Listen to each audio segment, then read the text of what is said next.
হযরত সুলাইমান আলাইহিস সালাম তিনি চলে গেছেন, তার পরবর্তী নবীগণ চলে গেছেন, রাসূলগণ চলে গেছেন। সর্বশেষ যে কিতাব আসলো, এই কিতাবের মধ্যে এমন একটা কিতাব আল্লাহ আমাদেরকে দিলেন।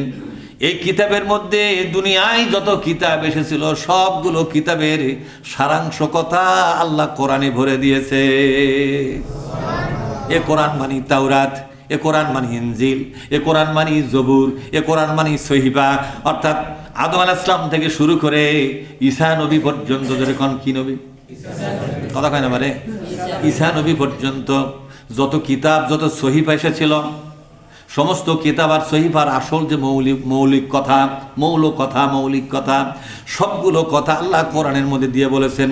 মুসাদ্দিকুল লিমা বাইনা ইয়াদাইহি, বলেন মুসাদ্দিকুল লিমা বাইনা ইয়াদাইহি। যত কিতাব আগে গেছে রে, সবগুলো কিতাবের প্রতিনিধি হলো আমার আল্লাহর কোরআন।